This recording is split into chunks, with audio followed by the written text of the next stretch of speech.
The Kerala story के विवाद की आग पहुंची जम्मू। जीएमसी के हॉस्टल में दो पक्षों में हुआ विवाद। मारपीट में 5 लोग मामूली रूप से हुए जख्मी। एफआईआर दर्ज, वहीं पर अनुशासनात्मक कमेटी गठित।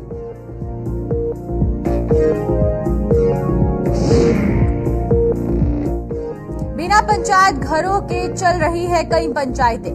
पंच सरपंचों के लिए सतर्क बने पंचायत घर। बुरी तरह से प्रभावित हो रहे पंचायत का कार्य।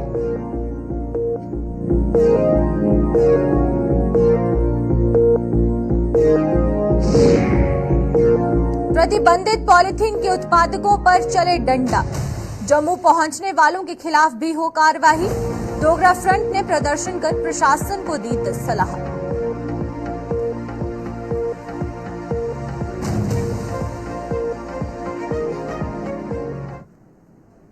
नमस्कार, जम्मू कश्मीर का खास बुलेटिन देख रहे हैं आप सब और मैं हूं आपके साथ पल्लवी जम्वाल।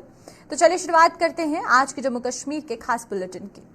देश के इन दिनों Bollywood film the Kerala story के विवाद की आग अब जम्मू भी पहुंच चुकी है। जम्मू कश्मीर में हालांकि देश के कुछ अन्य राज्यों की तर्ज पर इस फिल्म पर प्रतिबंध तो नहीं लगाया गया, अलबत्ता आज सोशल मीडिया पर इस फिल्म को लेकर वायरल हुए एक वीडियो से जम्मू के जीएमसी अस्पताल के हॉस्टल में दो पक्षों के बीच बवाल हो गया। ये बवाल जीएमसी के पूर्व छात्रों व मौजूदा छात्रों में यहां पढ़ रहे छात्रों के बीच हुआ, जिसमें कि 5 लोग घायल हो गए हैं। वहीं पर जीएमसी प्रशासन ने इस पूरे मामले का कड़ा नोटिस लेते हुए पुलिस में एफआईआर भी दर्ज करवा दी है और इसकी जांच के लिए अनुशासनात्मक कमेटी का गठन भी कर दिया है ताकि दोषी छात्रों के खिलाफ एक्शन लिया जा सके। इशू ये हुआ है कि क्लास ग्रुप में फर्स्ट ईयर के बीच में आपस में थोड़ी सी तसल्लुम हुई है। किसको लेके? किसी बाहर वाले ने ये शेयर किया है। क्या शेयर? कुछ ये वीडियो शेयर किया है। मूवी का? हाँ, कोई मूवी शेयर हुई है, कोई केरला स्टोरी। तो उसी के बीच में आपस में फर्स्ट ईयर के वालों के बीच में हो रहा था। तो देन वही हीट अप होके फिर बहुत रंग लिया उसने। ये कोई व्हाट्सएप मैसेज कुछ हुआ है जिससे ये थोड़ी इंस्टिगेशन हो गई और अभी स्थिति तो नियंत्रण है बिल्कुल। एक कोई रिपोर्टेडली बाहर से मेडिको जो यहाँ से जा चुके हैं उनकी इंटरफेरेंस रिकॉर्ड की गई और एक एफआईआर भी लॉन्च हो गई है और डिसिप्लिनरी कमेटी अपना काम अच्छे से कर रही है।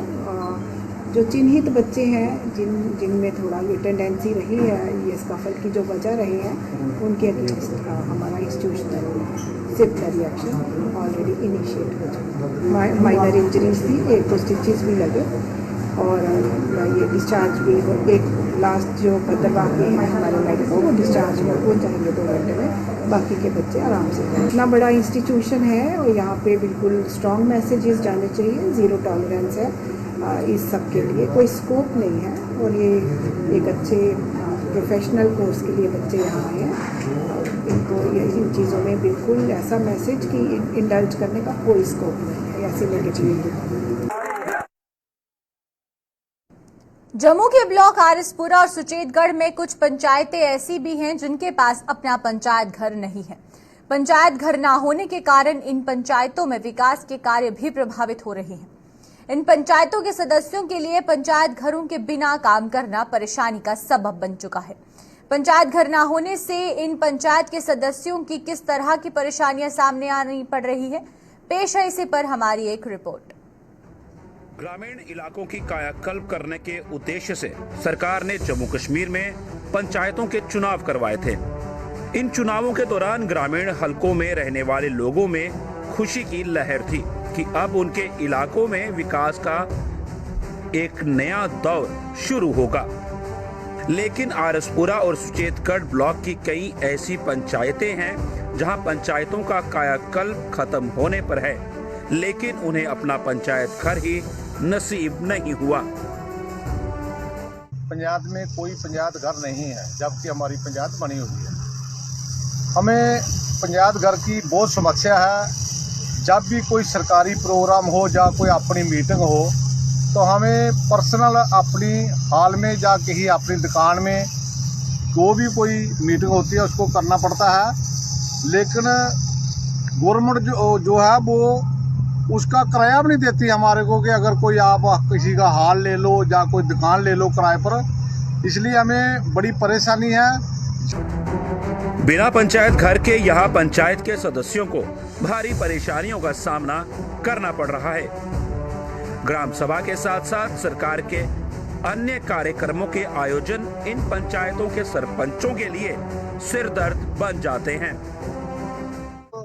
प्रोग्राम होता है तो हमें उसी टाइम भी बहुत प्रॉब्लम होती है, क्योंकि ग्राम सभा करने के लिए हमारे पास 150-200 लोग यहाँ पर पहुँचते हैं, उसको बिठाने के लिए कोई जगह नहीं है हमारे पास, जिसके लिए हम लोगों की समस्या सुन सके।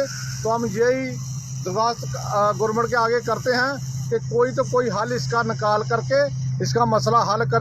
सर मेरी पंचायत में पंचायत घर नहीं है और मुझे बहुत प्रॉब्लम होती है। जब भी कोई बैक टू विलेज होता है, जब भी कोई मीटिंग होती है, जब भी कोई ऐसा प्रोग्राम आता है पंचायत के ब्लॉक की तरफ से, पंचायत में का आप मीटिंग करो, मेरे पास मीटिंग करने के लिए जगह भी नहीं होती और ना ही कोई पंचायत घर है। और मैं अपने ही मतलब जगह में आके वो करता हूँ, मीटिंग करता हूँ और उधर ही सारा ये घर पे काम करते हैं। कुछ पंचायतों के सरपंच अपने खर्च पर कमरा किराए पर लेकर पंचायत का काम चला रहे हैं।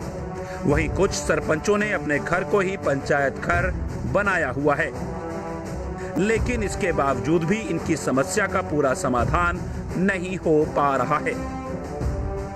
तब कोई भी सुनाई नहीं हो रही है। आप जो देख रहे हैं कि कमरा 10 बाय 10 का जो हमने रेंट पे लिया हुआ है, और इसमें ना तो हमारी जो ग्राम सभा हो सकती है, ना हमें यहाँ पे बैठने का समय मिलता है। हमें सिर्फ अपना जो भी अपना पंचायत का जो काम करते हैं, जो मीटिंग करते हैं, जो भी प्लान बनाते हैं, तो हमें काफ़ी समस्या आ रही है। जो हमारी जो मीटिंग होती है, जो बैक टू विलेज होता है, तो उसकी भी मीटिंग करने के लिए मुझे अपने ही घर में मतलब जो मीटिंग करनी पड़ती है और उसके लिए हमें बहुत दिक्कत होती है। और ना ही पंचायत में कोई मतलब कि कोई काम करने के लिए इधर कोई आदमी देते हैं, वो भी सरपंच खुद आके झाड़ू मार के साफ सुथरा करके तो वो करता है, मीटिंग करवाते हैं। पंचायत घरों के बिना चल रही इन पंचायतों के सदस्यों ने कई बार सरकार व ग्रामीण विकास विभाग के अधिकारियों को अपनी समस्याओं से अवगत करवाकर पंचायत घरों के निर्माण की गुहार लगाई, लेकिन अभी तक पंचायत घरों के निर्माण को लेकर कोई कदम नहीं उठाया गया, जिससे इन पंचायतों के सदस्यों में भारी रोष है कि जब से ये पंचायत रामपुर सिद्धे बनी है, तब से जहाँ पे पंचायत घर बनी है, मुझे करीब 3.5 साल हो गए सरपंच बने हुए। मैं जैसे ही सरपंच बना था, वैसे ही मैंने पंचायत घर के लिए एप्लीकेशन दे के through proper channel video blog की तरफ से मैंने एडिशन डीसी को दिया। उसके बाद में रूरल डिपार्टमेंट को रेफर किया। हमें बार बार बैक टू विलेज जो होता है, उसमें भी हमने यही दिया था कि हमारे जो पंचायत घर है उसकी प्रायोरिटी बार बार दी है हमने कि हमारा पंचायत घर बनना चाहिए। और उन्होंने भी हमारा कुछ नहीं सोचा ही नहीं है कि इनको पंचायत घर दिया जाए। और हमने ऊपर ACD में भी एप्लीकेशन भेजी हुई है और डायरेक्टर के पास भी है, उधर से भी कोई रिस्पांस नहीं हमें आया कि आपका पंचायत घर बनना चाहिए या नहीं बनना चाहिए। हमें मतलब पूछा ही नहीं है। इनमें कुछ पंचायतें ऐसी भी हैं जिनके पास पंचायत घर के लिए जमीन भी है, लेकिन इसके बावजूद भी ग्रामीण विकास विभाग पंचायत घरों का निर्माण करने की जहमत नहीं उठा रहा है।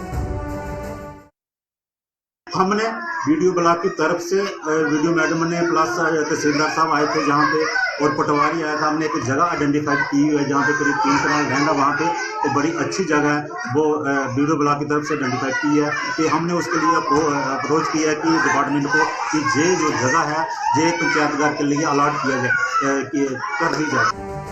सरकार ने नई पंचायतों का गठन कर अपनी पीठ तो थपथपा दी है, लेकिन चुने गए नए पंचायतों के सदस्यों के लिए परेशानी खड़ी कर दी है। जिस पंचायत का अपना पंचायत घर नहीं होगा, उस पंचायत का कितना विकास होगा, इसका अंदाजा आप खुद लगा सकते हैं। आरसपुरा से वीडियो जर्नलिस्ट राकेश शर्मा के साथ अश्विनी चंदेल की रिपोर्ट। जम्मू में इन दिनों प्रतिबंधित पॉलिथीन के खिलाफ छेड़े गए अभियान का जहां स्वागत हो रहा है, वहीं पर ऐसे पॉलिथीन निर्माण कर इसे शहर में जगह जगह पहुंचाने वालों की धरपकड़ न होने से के विरोध में कुछ संगठनों का गुस्सा 7वें आसमान पर पहुंच चुका है। जम्मू में आज शिवसेना डोगरा फ्रंट के बैनर तले लोगों ने प्रदर्शन कर प्रशासन को कटघरे में खड़ा किया। फ्रंट ने आरोप लगाया कि प्रतिबंधित पॉलीथीन जम्मू में कैसे पहुंच रहा है, इसकी तह तक जाने के लिए प्रशासन अभी तक कोई कदम नहीं उठा पाया है। मौजूदा समय में सिर्फ रेहड़ी फड़ी वालों को तंग किया जा रहा है, लेकिन ऐसे पॉलीथीन का उत्पाद और बिक्री करने वालों के खिलाफ कोई कार्यवाही नहीं हो रही है।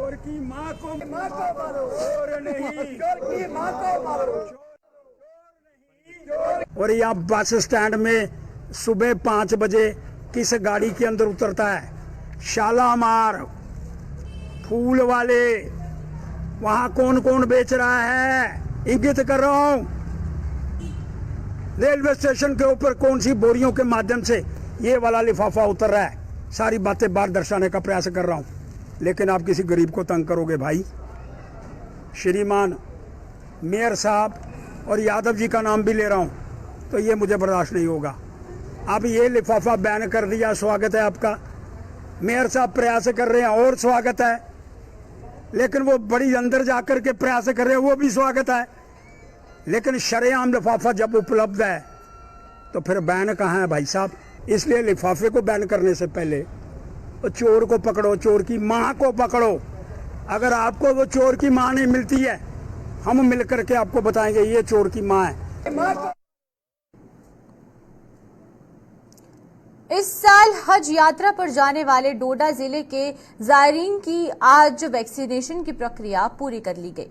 डोडा और डोडा जिले के सब डिवीजन भतरवा में लगाए गए 2 अलग अलग कैंपों में इस जायरीन को इस प्रक्रिया से गुजारा गया। वहीं पर डोडा में लगाए गए कैंप में जिले के डीसी विशेषपाल और विशेषपाल महाजन भी स्वयं मौजूद रहे, जबकि भदरवा में लगे कैंप में प्रशासन की तरफ से तहसीलदार शौकत हयात मौके पर मौजूद रहे।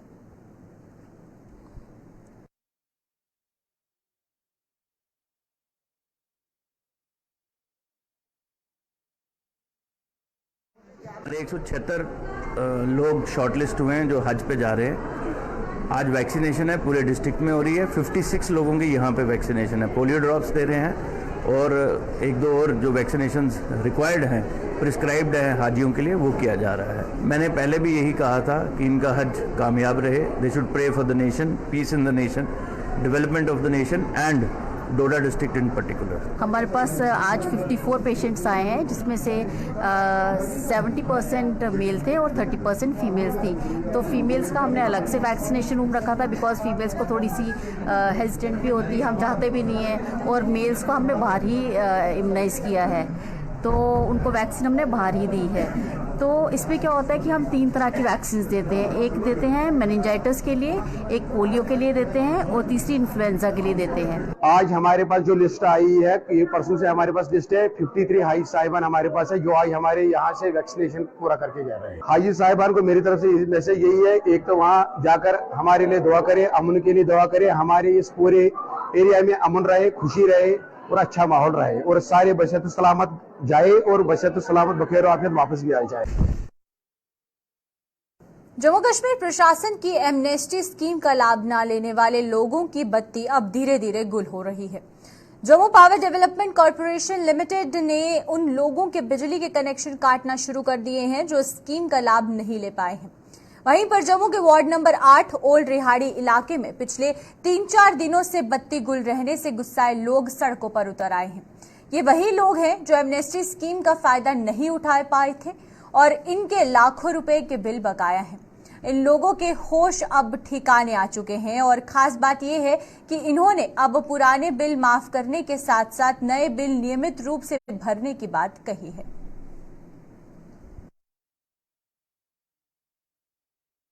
तो इनका तो 2-2.5 लाख रुपए पहला मतलब जो बना हुआ था बिल, आज का नहीं है, कोई 15-20 साल के थे। तो पहले ये कभी नहीं आया, अब इन्हें जगदम कोई हफ्ता 1-2 हफ्ते हो गए सुनाए हुए। तो इन्होंने ये 2-2.5 लाख का जो इन्होंने 1-1 लाख रुपए बिल किया हुआ, तो कह रहे हैं इंस्टॉलमेंटें जो है अपनी 2। तो हमारे घर में पेशेंट भी है, उनको थोड़ा सीरियस है पेशेंट, तो इनको आज 3 दिन हो गए लाइट काटी हुई। तो हम बहुत मुश्किल से रह रहे हैं यहाँ पे। तो ये नहीं है कि हमारा ही परिवार है, यहाँ पे 30-35 घर हैं जो बहुत मुश्किल से रह रहे हैं। डिपार्टमेंट से हमारी यही गुजारिश है कि हमारे जो पिछले बिल सारे हैं वो सारे माफ़ किए जाए। आगे से जो हमारे बिल आया करेंगे वो हम साथ साथ में बैलेंस जो हुआ करेगा हम साथ में जमा करवा दिया करेंगे। हमारे वार्ड नंबर 8 में जो हमारे शिव मंदिर एरिया में है 35-40 घर होंगे, तो डिपार्टमेंट से यही गुजारिश है कि जल्दी से जल्दी हमारी लाइट लगाया जाए। आज 4 दिन हो गए बिना लाइट से। हम दिहाड़ी लगाने वाले हैं सर। हमें बहुत दिक्कत आ रही है सर जी बिजली की। हम छोटे छोटे बच्चों वाले हैं। मेरी 3 बेटियां सर, मेरी 3 से 4 बेटियां सर, मेरी 4 बेटियां सर। हमें BPL हूँ सर। अगर सरकार को अगर ऐसा लग रहा है कि मैं झूठ बोल रहा हूँ और सरकार मेरे घर पे आकर मेरी वेरिफिकेशन कर सकते हैं मेरी बेटी कितनी है और मेरा घर की मेरी लोकेशन के ना आके देख सकते हैं सर। हमें बिजली की इतनी दिक्कत आ रही है कि पूछो मत। आज 3 दिन हो गए हमारे बिजली सर कटे हुए। हमें बहुत परेशानी आ रही है। हमें 2-2, 3-3, 2.5 लाख रुपए हमें बिजली का बिल नहीं भर सकते। हम LG सेना से मंजूर सेना से जी यही रिक्वेस्ट करते हैं कि हमारे जो पुराने बिजली के बिल है उनको माफ़ किए जाए और नए जो बिल हमारे आएंगे उनका बिजली का बिल देने के लिए तैयार है सर। 1-1 लाख रुपए इसके ऊपर लिखा हुआ और 41,000 रुपये हमारा और लिखा हुआ और कुछ और भी यहाँ पे लिखा हुआ है कि इतने पैसे भरो। हम इतने पैसे नहीं भर सकते सर जी। हम BPL वाले हैं सर। हम गरीब तबका सर। हम इतने पैसे नहीं भर सकते सर जी। और सरकार से हम यही कहना चाहते हैं कि हमारे घर की वेरिफिकेशन कीजिए सर आके। ऐसी बात नहीं है। हम गरीब लोग हैं सर। हम प्रतिबंधित पॉलिथीन के दुष्प्रभावों का प्रचार प्रसार करने के लिए जम्मू नगर निगम की मुहिम जोर पकड़ती जा रही है। इस कड़ी में निगम द्वारा शिक्षण संस्थानों में जागरूकता फैलाई जा रही है और इसके चलते आज जम्मू के SP हायर सेकेंडरी स्कूल में भी जम्मू के मेयर राजेंद्र शर्मा और डिप्टी मेयर बलदेव सिंह बलोरिया की अगुवाई में एक कार्यक्रम का आयोजन किया गया। इसमें मेयर सहित स्कूल के बच्चों ने प्रतिबंधित पॉलिथीन के दुष्प्रभावों पर अपने ज्ञान को उजागर कर समाज के हर वर्ग से इसका उपयोग न करने की अपील की है। जो हमारा कैंपेन है regarding eradication of polythene from our environment and society, उसी अभियान को आगे बढ़ाते हुए SP स्पार्क्स स्कूल में आज आए हैं और यहाँ सभी बच्चे बहुत ही इंथुजियास्टिक हैं and they are very committed to participate in this campaign. और यहाँ का staff member and management they are very eager to have this movement to achieve its goal।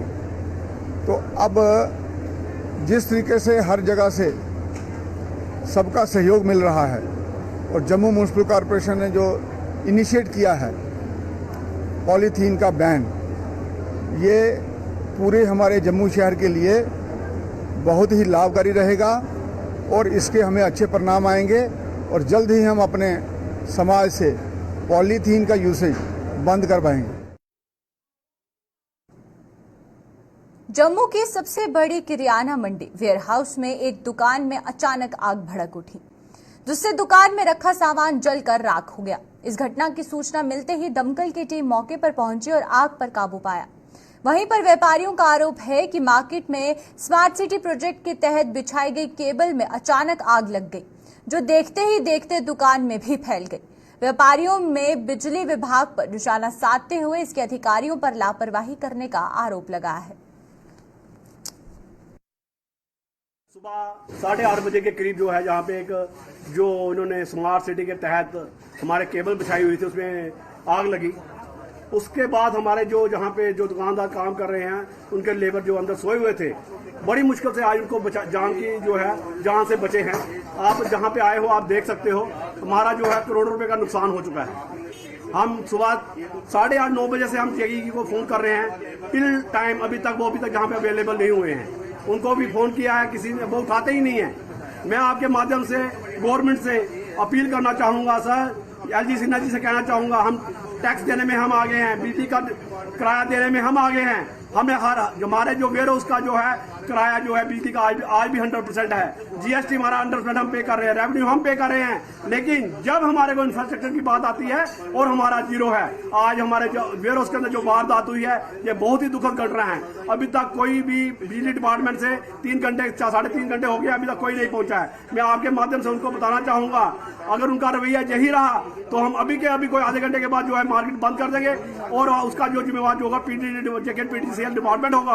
और हम आपके माध्यम से उनको ये भी चेताना चाहते हैं, जहां पे जितनी भी लाइनें आपने बिछाई हुई है 2 साल पहले सब की सारी चेंज की जाए, ताकि इन फ्यूचर कोई ऐसा वारदात ना हो। ये आपके माध्यम से हम उनको चेताना चाहते हैं। महिला सशक्तिकरण को लेकर आज उधमपुर में एक रैली का आयोजन किया गया, जिसमें कि बड़ी संख्या में स्कूली छात्रों ने भाग लेकर सभी अभिभावकों को बेटियों को पढ़ाने और उनके सपनों को साकार करने में उनका सहयोग करने की अपील की है। डीडीसी चेयरमैन लालचंद ने इस रैली की शुरुआत करवाई और जिन्होंने कहा कि मौजूदा समय महिलाओं हर क्षेत्र में पुरुषों के साथ कंधे से कंधा मिलाकर काम कर रही हैं, लिहाजा बेटियों को पढ़ाने लिखाने में अभिभावकों को हर संभव योगदान देना चाहिए।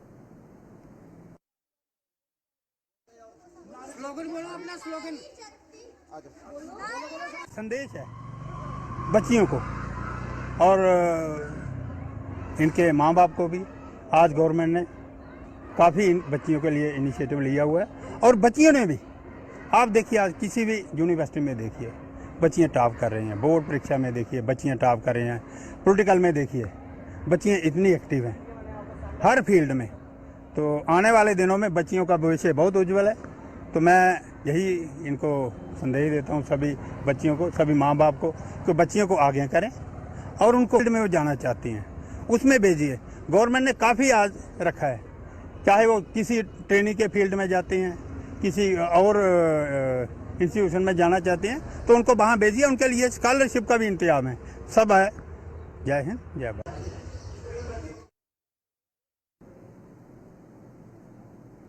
गेहूं की कटाई के बाद रामगढ़ में भी किसानों ने खेतों में आग लगाना शुरू कर दिया है। खेतों में लगाई गई आग से जहां धरती के भीतर और ऊपर रेंगने वाले कीड़े मकोड़े आग में भस्म हो रहे हैं, वहीं पर इससे खेतों में पड़ा भूसा भी आग की भेंट चढ़ रहा है। यही नहीं, इस आग से उठ रहे धुएं से बड़े पैमाने पर प्रदूषण भी फैल रहा है। लोगों ने किसानों से अपने खेतों में आग ना लगाने की अपील करते हुए प्रशासन से भी दूसरों को परेशान करने वाले ऐसे किसानों के खिलाफ कड़ी कार्रवाई करने की मांग की है।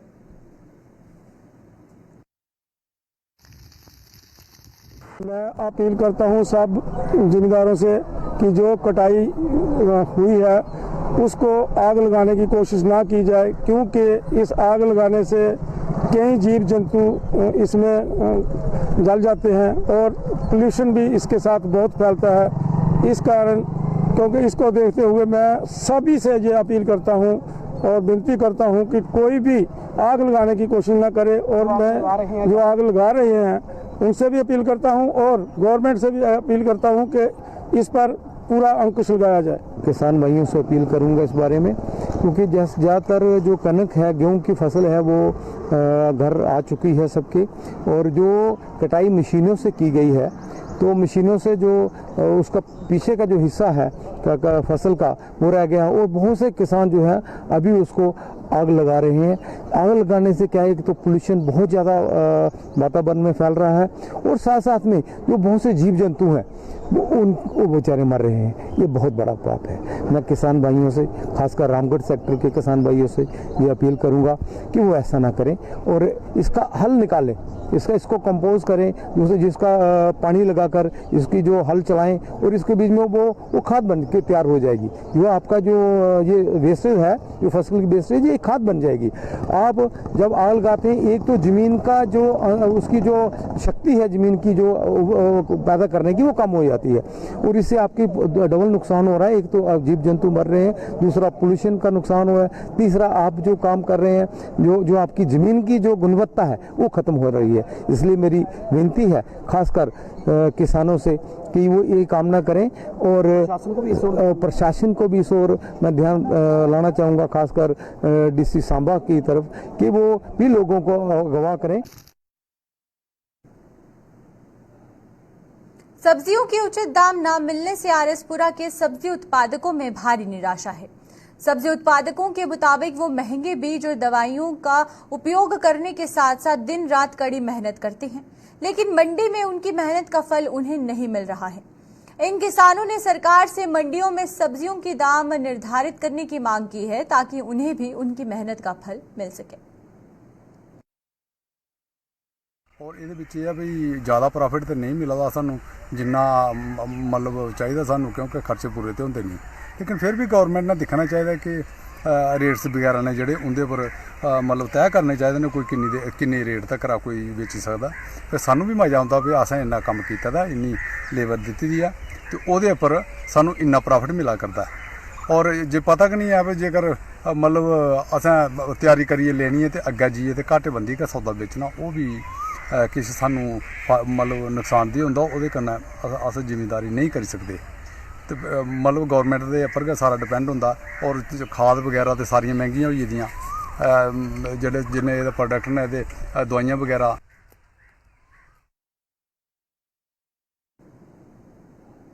तो चलिए अब तक के जम्मू कश्मीर के खास बुलेटिन में फिलहाल इतना ही। मुझे दीजिए इजाजत। नमस्कार।